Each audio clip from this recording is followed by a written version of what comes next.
finish and a great impact having come on at half-time. Again, that is what the manager would have wanted to see.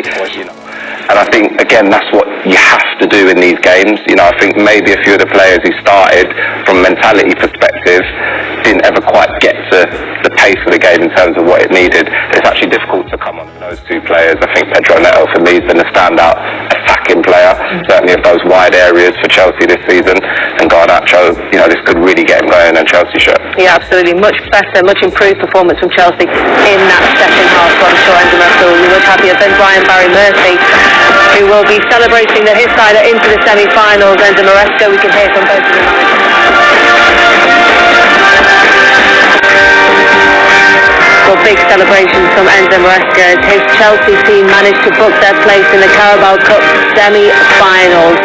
We can hear from the Chelsea manager now. Enzo Maresca has been speaking to Emma Saunders. Well, Enzo, congratulations through to another semi-final. How do you sum up this evening? Yeah, very happy, especially for the effort of the players. I said yesterday that football is full of these tricky games, so you have to pay attention, and we did a good game. The goals coming in the second half, how do you reflect on that first 45 minutes? I think off the ball we were quite good. On the ball we struggled a bit to create chances for many reasons, and then second half we were much better also on the ball. Yeah, so the substitutions that you made, you felt they were able to apply themselves better in that way on the ball, and that was the difference?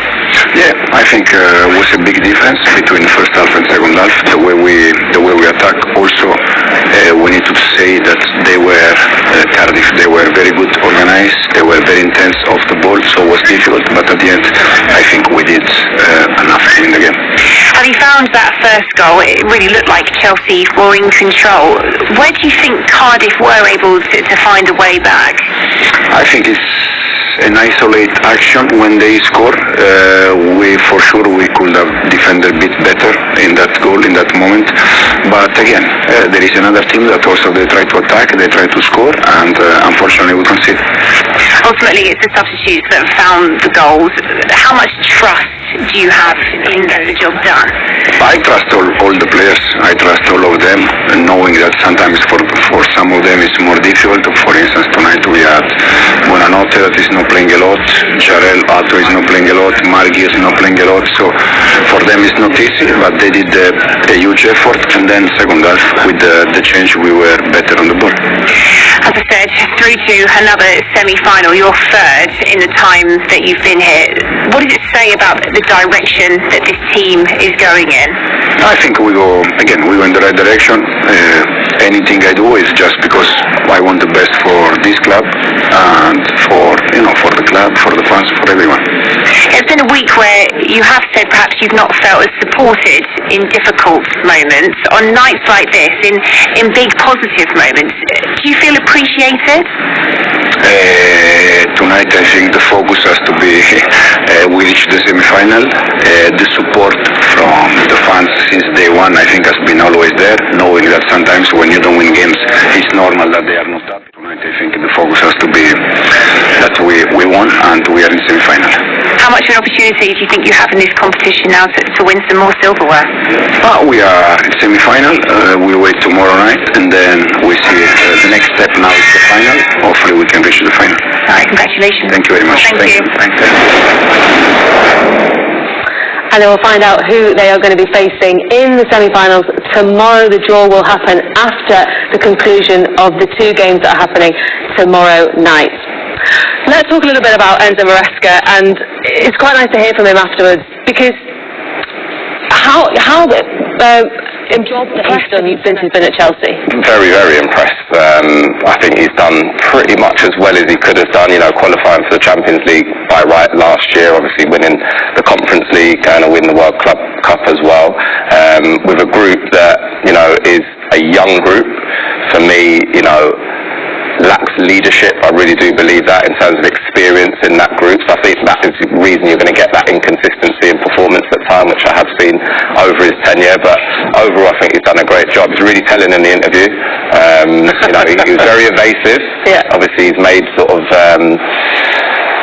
some noises about maybe not being as supported as he feels he should be, and I think he's got a right to be frustrated if that is the case. case, and that's what he's kind of alluding to in the cryptic press conferences we've seen so what far. do you think about that, Jimmy? Do you think he is being supported by the hierarchy at Chelsea? I don't know. I know that the fans love him. I think if you look at the team, at times they play exceptional football, especially when they play against teams like Liverpool, Arsenal, Barcelona.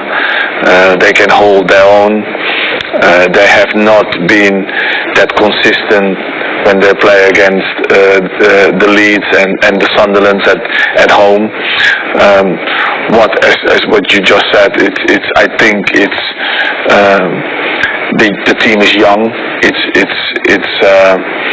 It's maturity, what they need to improve at, and I think they're working hard on that. But yeah, look, he's won a cup last year, 2. He's in the Champions League. This year they have been in the Champions League. There's always going to happen things behind the scenes. 4th in the Premier League as well. 4th in the Premier League. But this year 4th is not good enough. They have to improve from last year points-wise in the Premier League, for my liking. They have to be closer. I'm not saying that they have to become champions, but they have to get closer to the Man Cities, the Arsenals. Let's not talk about Liverpool at the moment, but yeah, they have to get closer to those. And then next year, how I see it, they have to compete for the league. Okay then. Well, let's get the thoughts then of the Cardiff City manager Brian Barry Murphy after their defeat today. He's with Emma. Ultimately, Chelsea just too good for Cardiff in that second half. But how many positivities can Brian Barry Murphy take from this game, especially that they can take that into League One? Oh, there'll be so much, and that's what you want in these types of games, team. When you are a lower league team playing against a big Premier League team, it's wanting to come out with some real positives to take into that league form, which has been fantastic, and they certainly can do that. I think for him as a young up-and-coming manager, pitting himself up against someone he obviously knows very well, and performing the way that they did. They didn't change what they've done so far in League One. We saw what Cardiff City have been doing, which is, again, being brave with the ball, really aggressive out of possession, and again, that's against some top level players. So if they can do that tonight, then obviously it's going to bode well for the rest of the League One campaign. And Dylan Laura, I think, is a prime example. He did make that error, and he's been brilliant so far. Young lad, learning the trade, but he didn't go under. He responded really, really well, as did the rest of the Cardiff City team. So again, so many positives to take out, and I'm sure that everyone in that dressing room will be disappointed, of course, with the result, but really, really pleased with the performance. Okay,